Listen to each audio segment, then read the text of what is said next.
It's that time of year again. We're getting ready for back to school.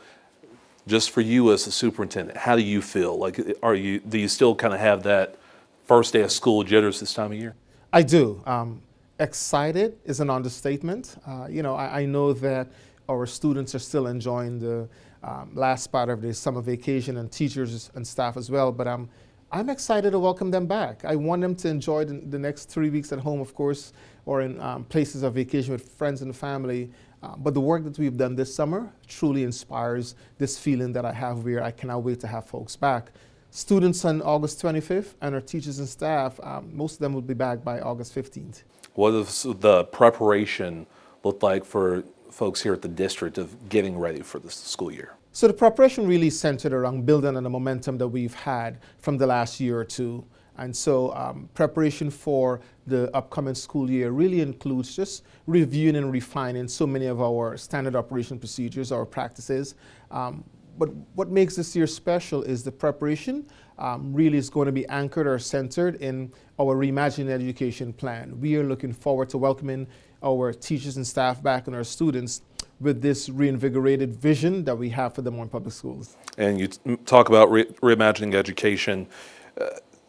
The plan kind of got changed up a little bit. This went from 10 years to 5 years. There are other changes that came along with it. So for people who aren't familiar, explain what all of that is going to look like. Absolutely. For the next several months and certainly for the foreseeable future, probably for the next 5 to 10 years, the Des Moines community will continue to see, hear, feel, and experience this idea of reimagining education and reinvigorating our schools. And what it means is we've spent about 16 months with almost 100 community members who, in partnership with Des Moines Public Schools, looked at Des Moines Public Schools data and decided, look, we are at a point whereby while we are doing a lot of outstanding things for students in this community, we have a lot of areas where we can grow and get better. And as a result of that collaboration over about 16 months, we landed on how can we reimagine education?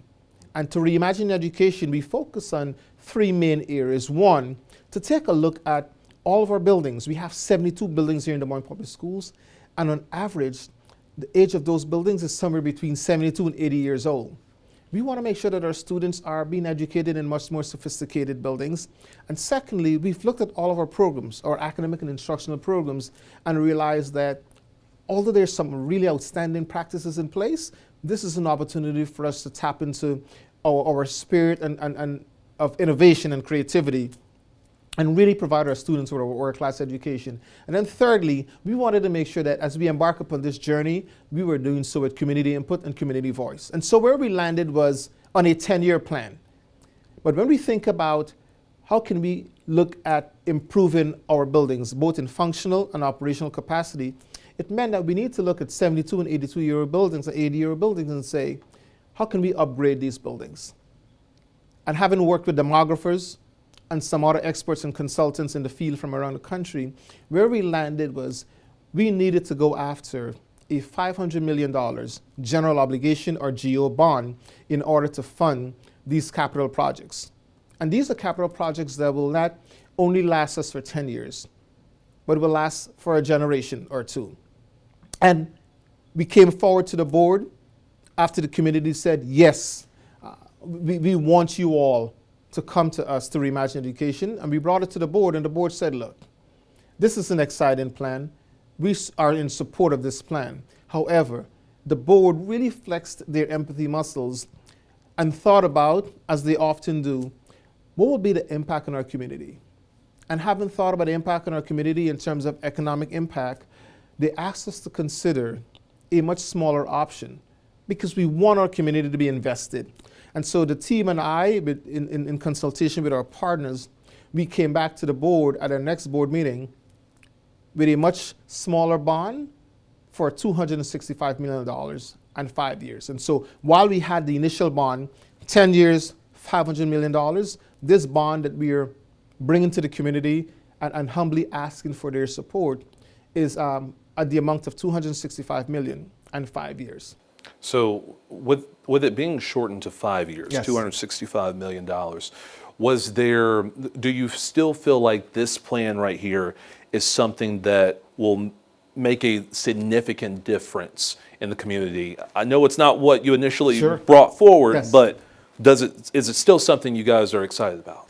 Absolutely. We're overly excited about this for a number of reasons. The first is, instead of looking at a much longer term trajectory of 10 years, the 5-year bond, the 5-year sort of plan will ensure that every single student who will enroll in Des Moines Public Schools in the next school year will benefit in a significant way from this reimagining education pursuit. Secondly, as I alluded to earlier, the much shorter year in terms of time span and the lowered amount really places less of a burden on our community, on our taxpayers.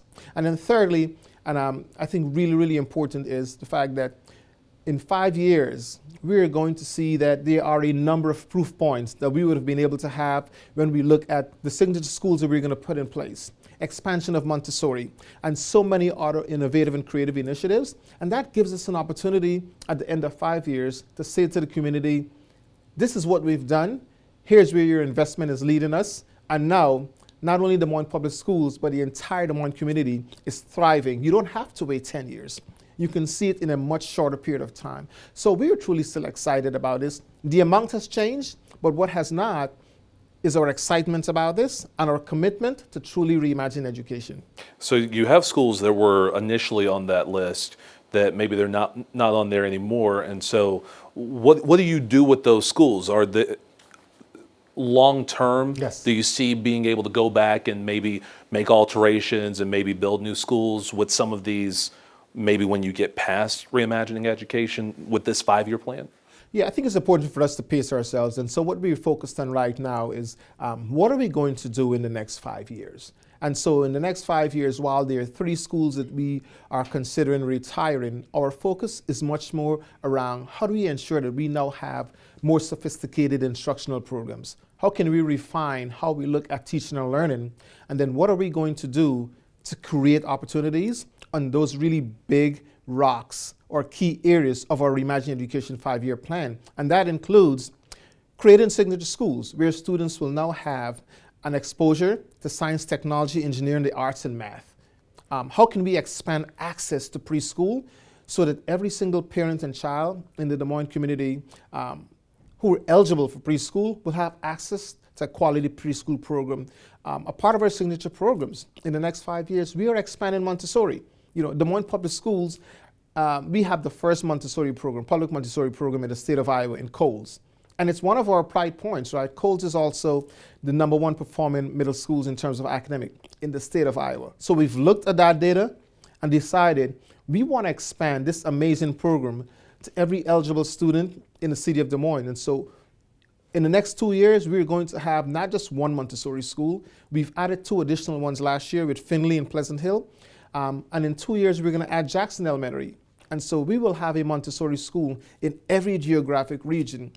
We intend to be incredibly competitive in this pre-K-12 education space. And I believe that because of the community support, we're poised to do that. I want to come back to, and you mentioned something about preschool. I want to come back to that here in just a second. But building up to November, what is it going to look like when you're trying to get out here, get the word out about the bond? What is that process going to look like? Because a lot of people, they're just now tuning back into this. They don't even know that this is something you're wanting to focus on right now. Absolutely. So there are 3 approaches we are going to take. The first is we are in partnership with our mayor and city council and an external group of partners who will lead a bond campaign. And so we're excited about that and really grateful for that investment. The second is we realize that this is a real prime opportunity for us to create more awareness around reimagining education and the bond. And so now that people are coming off of summer vacation, we want to make sure that we are also launching our own campaign that is really grounded in this idea of information and creating awareness. At every board meeting, you'll hear us talk about it.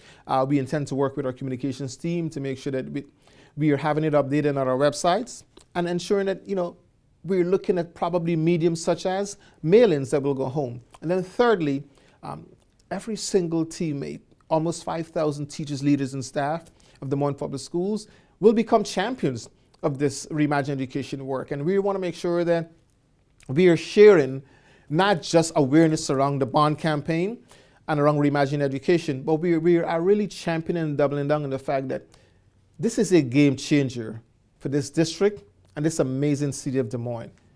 We're going to demonstrate that not only are we the largest school system, the most culturally and linguistically diverse in the state of Iowa, serving 30,826 students, but we want this to be the destination of choice for every single student in the city of Des Moines and every educator who wants to be a part of an amazing system. And so that work that has already started will have a different level of intensity from my position to every teacher, every custodian staff, every transportation worker, every food and nutrition staff. We are all committed to reimagining education, and you're going to see us out in this community sharing and spreading the word about why this is important. But a lot of people, all they think about is money. Yes. And so they're hearing $265 million. That's a lot. Convince people. Why is this something that the city of Des Moines needs to approve? You know, here's what I've learned. I haven't been in this role I'm going into my third year. Des Moines and Central Iowa love their public school systems. There's so much pride whenever you speak to our alums. And it is very clear to me, based on the work we've done in the last 2 years with a community that is really a committee that is representative of this community, it is clear that they have looked at our data and they're saying that while there's so much for us to celebrate, we are ready to get Des Moines public schools and public education in general in Iowa back to the preeminence it once had. I don't believe that my team and I need to do a lot of convincing, which is a really unique place to be in, because this community, they have demonstrated day in and day out that they are ready to ride alongside Des Moines Public Schools, the board, superintendent, and team, and be supportive of our work. But we're not going to take that for granted, that investment that they have, right? That intrinsic motivation that our community has. And so we want to make sure that we are playing our part by spending a lot of time in our communities, right? Businessmen, businesswomen. We want to make sure that we are having really engaging conversations with our legislators and our politicians, because they too are really invested in public schools. And we want to make sure that we are providing them with the data. We want to make sure that our faith-based community understands that we have a presence. We want to make sure that we are knocking on doors, right, to remind them that now is the right time, because the option of doing nothing is a non-option. This is about creating an opportunity that will have generational impact.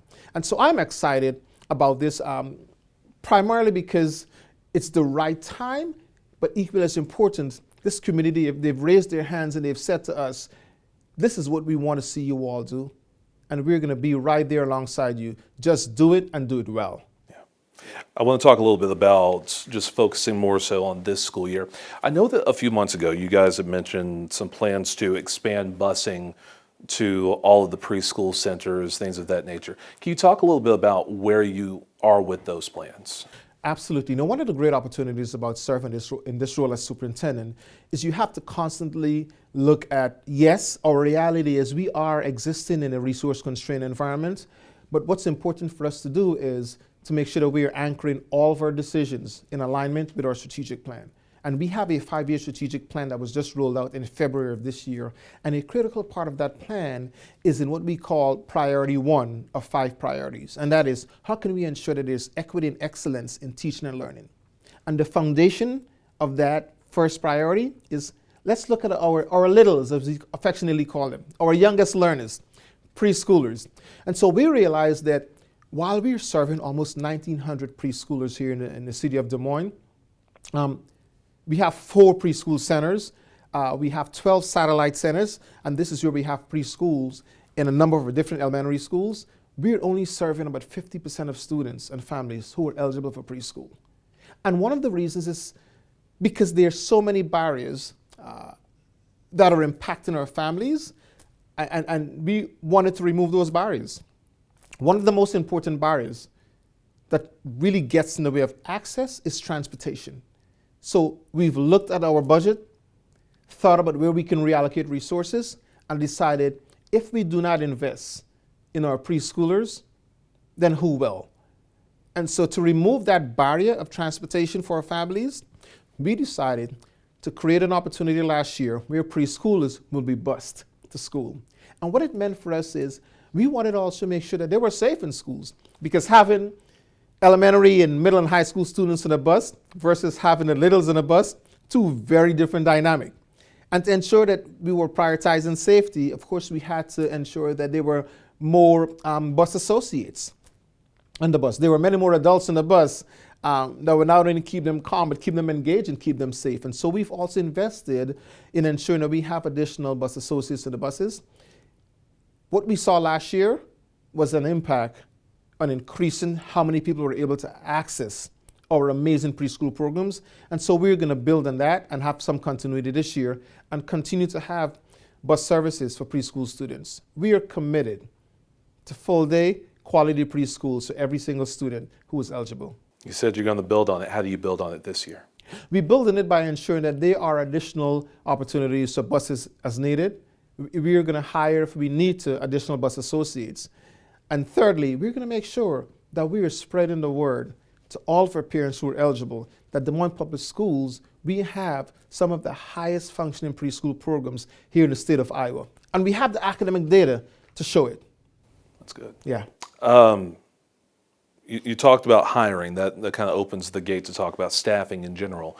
Where are you guys at right now when it comes to staffing? And we're talking about, I know that you had an orientation this morning talking about classified. So with substitutes, bus drivers, things of that nature, where are you guys standing at right now? Yeah, kudos to a really talented and dedicated and creative human resources team, a hiring team. Right now we are excited about our position as we are preparing for the new school year. And there are a couple of points I want to celebrate, and it's kudos to that team. 100% of our schools have their leadership positions filled. So we've hired, every single school will have a principal. We have 11 new principals this year, many of whom have been promoted from inside. So they've been teachers and associate principals matriculating through Des Moines Public Schools. And we have some of our principals who had left us many years ago to some of our neighboring districts. And now they're back. They're back home and we welcome them back. So all of our schools will have 100% of their leadership positions filled. There's some other key areas. Our food and nutrition team, 100% filled.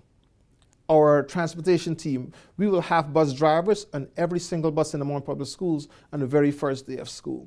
There's so many other areas where we are celebrating and are excited.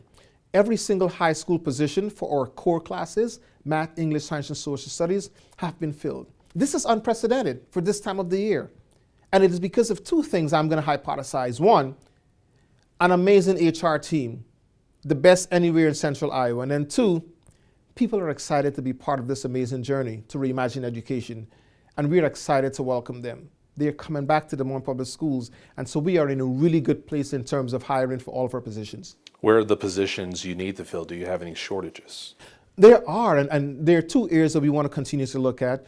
Our education associates, right? These are really critical positions because they support our classroom teachers and they work in other areas. And then secondly, as we continue to think about who are those teachers that we want to hire, 15% of the Des Moines Public Schools population are students with IEPs or special needs and special education. So we're still looking at filling some additional special education positions, but I have the utmost confidence that based on the candidate pools that we're looking at, we should be able to fill those positions. When you're not able to fill those positions, what kind of impact does that have on students who do have IEPs or 501s or anything like that? Yeah, I think in Des Moines Public Schools or any other district, if you do not have the sort of appropriate amount of support staff or teachers, then you run the risk of not being able to provide adequate support to students with IEPs. But here in Des Moines Public Schools, we are going to have to be creative in how we are staffing those positions. And so even if we do not have all of our positions filled in that area, we have individuals who are working in leadership roles, who are qualified, that will ensure that our commitment to ensuring that, again, this is a very technical term, Public Law 94-142, or IDEA, which supports students with special needs, will never be violated, or at least we're going to try to minimize any violation or interruption of services. And so we are working hard and we're being really diligent about having those positions filled before the first day of school. How do you feel like your hiring situation compares to previous years? I know, especially the last 5 years or so, across the country, yes. I mean, districts all over have really been struggling with hiring. Yeah, look, so, people would say that knock on wood is not a strategy, but I feel like I should because we are in a really strong place right now. It is because the talent and personnel team or human resources team, they started a hiring process last fall. and have continued to do. So they've done an amazing job of just recruiting, marketing, and then championing who we are. So compared to the last several years, we are in a much stronger position than we have been. So for these, for kids and for the teachers or everyone coming back, what are some core things? Let's say if there was like these are the most important things you need to know when it comes to going back to school. What would you say are those things that everyone needs to know before that first day? You know, one of the first things that I'll say is this: you're coming back to the Moines Public Schools that is truly in the move, demonstrating growth. They need to hear that, because what that does is it inspires pride in every single student who knock on our doors and every adult who is here to support them.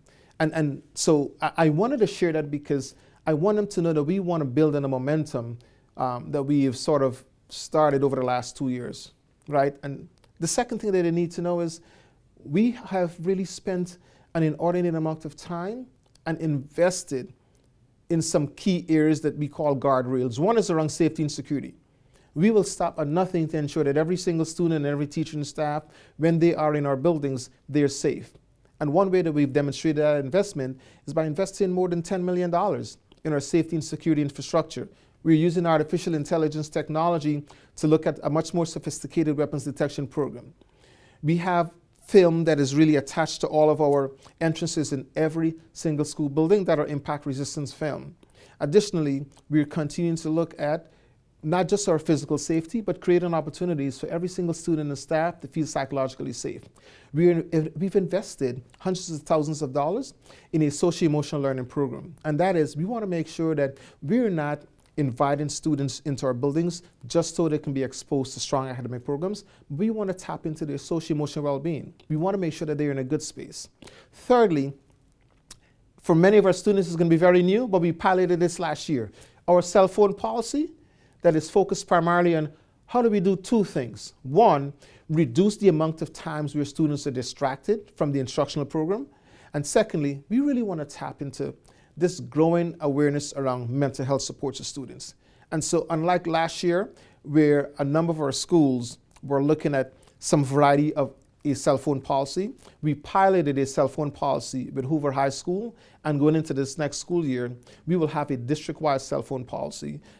And based on the data that we have thus far, there's a lot of investment by not only students, teachers, and staff, but our parents. The data is very compelling from our pilot, and it says that students are likely to see significant increases in their academic outcomes. They're going to spend much more time with each other, and we are going to see attendance increasing. Those are some key areas that we want students to know as they are getting ready to come back for the new school year, and for teachers and staff to know as well. And as always, we want to remind every single student, teachers and staff, and our parents, if you have an opportunity that you want to share with us, or there's a challenge that you're facing, reach out to us here at the central office or to your schools, and we will be responsive. We're committed to ensuring that every single parent, every student feels seen, heard, and supported every single day in the Moines Public Schools. And I want to talk a little bit more about the cell phone policy. Yes. So I know obviously, like you said, you piloted this over at Hoover. For people who don't know, what is this policy going to look like when they come back to school here on the 25th? Absolutely. So we understand that students and their cell phones, it's an important connection, it's an important marriage. And the reason that we have a district-wide policy is not to remove students' cell phone from their possession, not to deprive them of that device that is so personal to them. They need it for communication, and also many of them use it for the instructional program. But the new cell phone policy will have students not have access to those cell phones during the instructional time. And that really creates an opportunity for them to be relentlessly focused on instruction from bell to bell. During their passing periods between classes, if they so choose, students can access their cell phones. But what we saw from the pilot at Hoover is many of our students don't necessarily want to access their cell phones during the passing periods. They wait until their lunch periods and other recreational times before they use their cell phones. And so that was really exciting and sort of informative data for us to look at. And so the cell phone policy will have some variation based on grade level band. At the middle school level, most of our middle school students will not be able to access their cell phones from the very first bell in the morning until dismissal.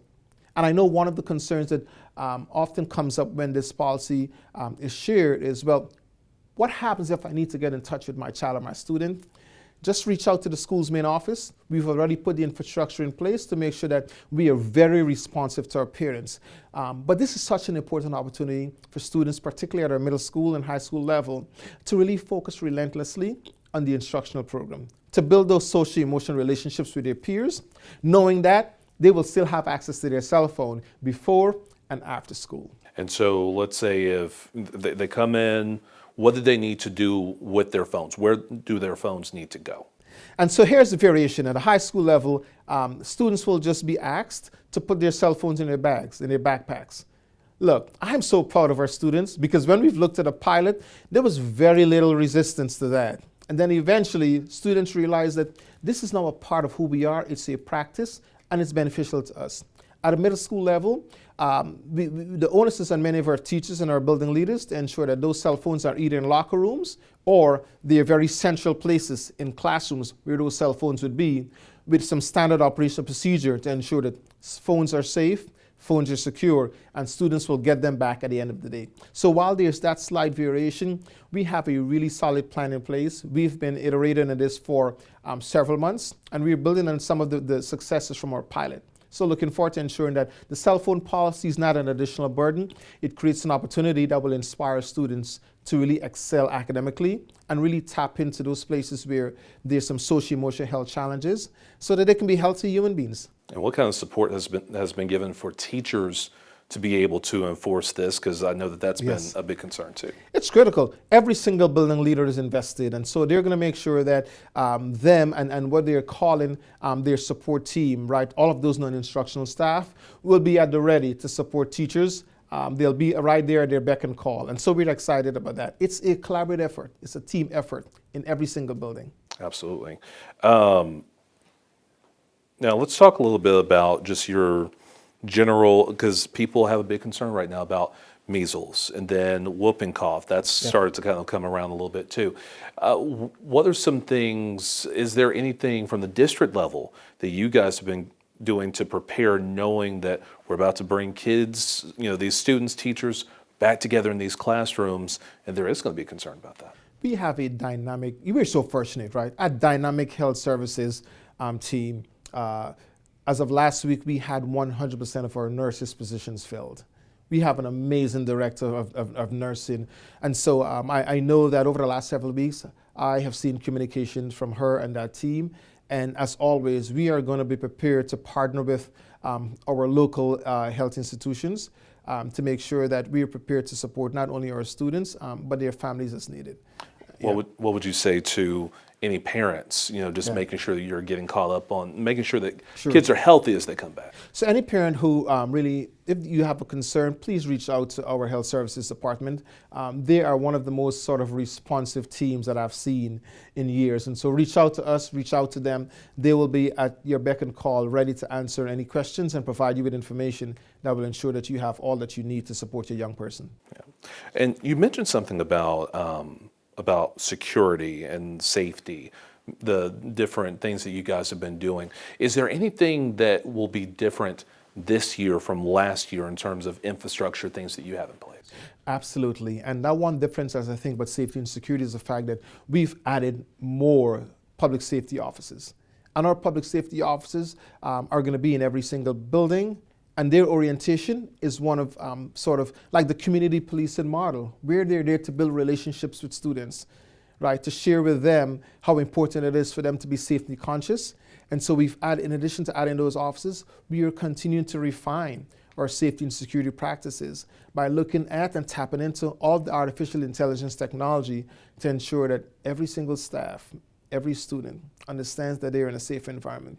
Additionally, in addition to just the physical safety in physical spaces, we are really focused right now on psychological safety. And so we're creating opportunities for students to be able to have counseling, for them to be able to talk to some of our school psychologists. And so we're excited about our push right now, not just to focus on safety and security from a physical and infrastructure standpoint, but looking at that psychological safety and the socio-emotional aspect of it.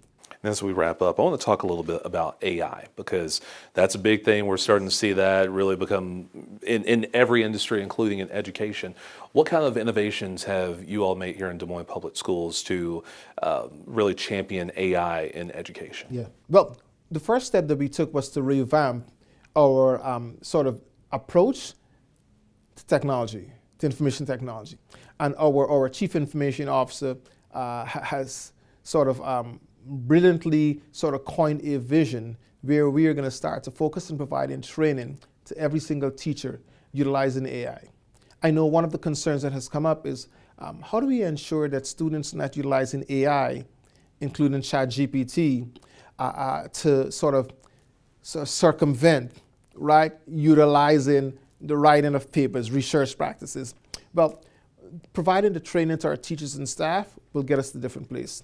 Additionally, as we think about how do we implement generative AI in all of our schools, we are going to have a scope and sequence of training that will ensure that students are eligible to be exposed in a really sort of guided way around the utilization of AI. I think it's an important time for us to tap into this level of sort of sophistication in technology, because it allows us to build on a really, really important aspect of our work, and that is how do we improve academic outcomes for students. So we're going to embrace AI in our school district and do so in a responsible and targeted way. As you lean into AI and you lean into doing more, online, how do you also make sure that students are staying safe and protected in the process? I think that will require us to be in partnership with not only many of our local agencies, but with our parents, right, to make sure that they're having those conversations with their young people at home, because today our students are exposed to so much because the internet and AI and technology in general is just a click away. And I think it's important for us to make sure that we are focused on our digital literacy, and that is going to be a program that we will have some intentionality around going into the next school year. We've hired a new position that will lead the work in every school around looking at digital literacy. So we're excited about the opportunities that this will create, and we're not seeing AI as a barrier or impediment at all. Anything else you'd like to add? Absolutely. Earlier I shared with you that we just want to build on the momentum that we are going into this year with from last year.